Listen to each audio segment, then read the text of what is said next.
সকলকে স্বাগত জানিয়ে শুরু করছি নতুন আরেকটি ভিডিও। এই ভিডিওটি খুবই গুরুত্বপূর্ণ হতে চলেছে তাদের কাছে যে সকল প্রার্থীরা চলতি নিয়োগে অংশগ্রহণ করেছো, এমনকি যারা 2014 সালের টেট দিয়েছিলে সেই সব প্রার্থী, সেই সঙ্গে 2017 সালের টেট যারা দিয়েছো সকলের জন্যেই এই ভিডিওটা গুরুত্বপূর্ণ হতে চলেছে। শেষ পর্যন্ত আমার এই কথাগুলো শুনতে হবে। তো প্রথমেই আসি, আজকে প্রাথমিক টেট প্রশ্ন যে ভুল মামলা, তার কিন্তু ফয়সাল্লা হয়ে গেল। কোনটার ফয়সাল্লা? না টেট 2014। সেখানে কি অভিযোগ ছিল? না 6টি প্রশ্ন ভুল আগেই প্রমাণিত হয়েছে। সেটা দেয়া নিয়ে একটা প্রবলেম ছিল যে কারা পাবে কারা পাবে না, সেটাও কলকাতা হাইকোর্টে ঠিক করে দিয়েছিল যে সকলেই পাবে। পরবর্তীতে গিয়ে কি হয়, 2022-এর নিয়োগ প্রক্রিয়া যখন আসে, 11,765 যে শূন্যপদ, ঠিক সেই সময়ে এই যে 6 নম্বরের যে নম্বরটা পাবে 2014 সালের প্রার্থীরা, সেটা কিন্তু সুপ্রিম কোর্টে গিয়ে চ্যালেঞ্জ হবার পর সেটা স্টে হয়ে যায়। পরবর্তীতে অনেক ডেট পড়ে, ডেট আস্তে আস্তে আজকের দিনে বলা যেতে পারে কার্যত যে সুপ্রিম কোর্ট থেকেও কিন্তু সেই একই রকম রায় প্রদান করা হলো। অর্থাৎ আজকের দিন থেকে যদি ধরা যায়, আগামী 4 মাসের মধ্যে কিন্তু সকল প্রাথমিক যারা টেট দিয়েছিল 2014 সালে, তাদেরকে কিন্তু 6 নম্বর দিতে হবে। এটা কিন্তু সুপ্রিম কোর্টের একটা নির্দেশ বা অর্ডার আজকে কিন্তু বলে দেয়া হলো। তারপরে যেটা আসি, টেট 2017, আমরা সকলেই জানি যে টেট 2017-র যে প্রশ্ন ভুল, সেখানেও কিন্তু একটা প্রমাণিত হয়েছে।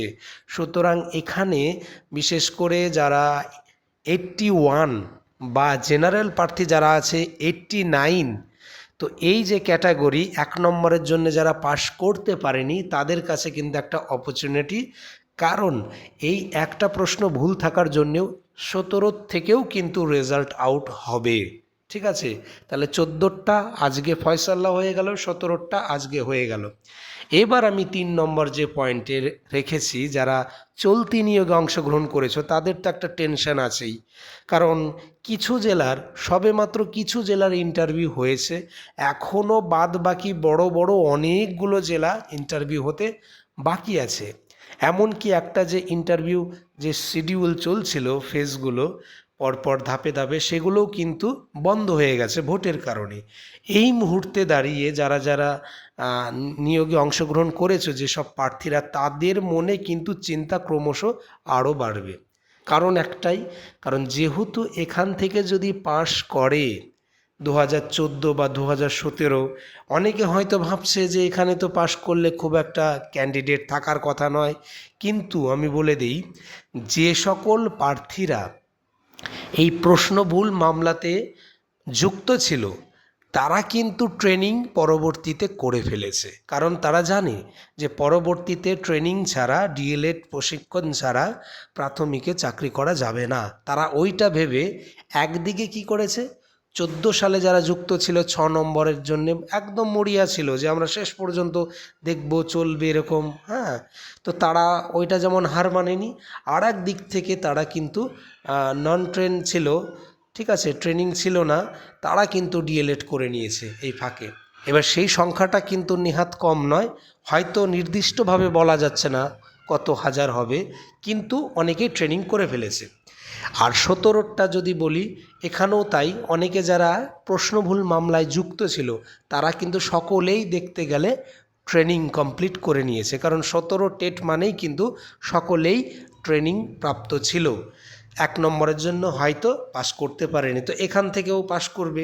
এখন দাবি কিন্তু উঠবে একটাই, যে চলতি নিয়োগে আমাদেরকে অংশগ্রহণ করতে দিতে হবে। এটার দাবি উঠবে স্বাভাবিক, কিন্তু এটা আদতে কি হবে না হবে সেটা কিন্তু সামনে বোঝা যাবে। এখনও হয়তো পুরো পরিষ্কার না, তবে এইটুকু শিওর থাকতে পারো যে এখান থেকে যারাই পাশ করুক, যাদের প্রশিক্ষণ থাকবে ডিএলএড, তারা কিন্তু ছেড়ে কথা বলবে না। কারণ তারা কিন্তু আবার চেষ্টা করবে এই নিয়োগে ঢোকার জন্যে।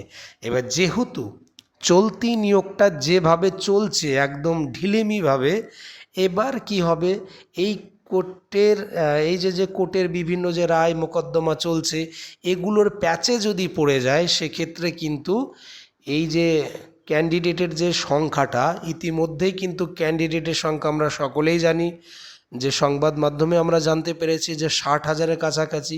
সেখানে 60,000-এর মধ্যে হয়তো অনেক ইন সার্ভিসরা ছিল, তারা হয়তো করে দিয়েছিল আবেগের বশে, বা পরবর্তীতে অনেকে ইনাওয়েস ডিএলএড বলো বিভিন্ন রকমের তারা করে দিয়েছিল অ্যাপ্লিকেশন। তো সেটা বাদ দিয়েও যদি ধরি তাও কিন্তু 40,000-এর কাছাকাছি আছেই আছে ক্যান্ডিডেট। এবার এই জায়গা থেকে নতুন করে যদি আবার কোনো রকমভাবে প্রশ্নভুল মামলা থেকে যারা পাশ করবে তারা যদি যুক্ত হয়ে যায়, এই নিয়োগের পরিস্থিতিটা কিন্তু একদম একেবারেই অন্যরকম হয়ে যাবে। কারণ এমনিতেই কচ্ছপের গতিতে কিন্তু এগোচ্ছিল, এতটা ধীর গতিতে। তারপরে যদি ক্যান্ডিডেট সংখ্যা বাড়ে, কবে শেষ হবে ইন্টারভিউ এটা যেমন বলা যাচ্ছে না, আবার পরবর্তীতে সেটা মানে শেষ হয়েও যদি যায় কবে মেধা তালিকা আসবে সেটাও কিন্তু বলা যাচ্ছে না। কারণ আমি বারবার বলে এসেছি যে প্রাথমিকের ইতিহাসে ফেব্রুয়ারি মাসটাতে নিয়োগ হয়, কিন্তু আগামী দিনে যদি জটিলতা বাড়তে থাকে কোনো কারণে যদি ফেব্রুয়ারি মাস নাগাদ যদি প্যানেল না বেরোয় বা ইন্টারভিউ না শেষ হয়, সেক্ষেত্রে কিন্তু এই নিয়োগ প্রক্রিয়া অর্থাৎ 2025 সালের চলতি নিয়োগ প্রক্রিয়া 13,421-এর যে কমপ্লিট হতে সেটা কিন্তু অনেকটাই আবার সময় লেগে যেতে পারে। এবার তার আগে যদি দ্রুততার সঙ্গে যদি প্যানেল প্রকাশ হয়ে যায় তাহলে সকলের জন্যেই ভালো। এইবার আগামী দিনে এই যে টেট পাসের ব্যাপারটা কতজন করবে না করবে এটা তো বোঝা যাবেই, এমনকি তারা পার্টিসিপেট করতে পারবে কি না সেটাও কিন্তু আগামী দিনেই বলবে। আর যা কিছু হচ্ছে আবারও বলছি, এটা যে প্রার্থীদের জন্য হচ্ছে তা কিন্তু না, এটা কোর্টের অর্ডারে যা কিছু হচ্ছে।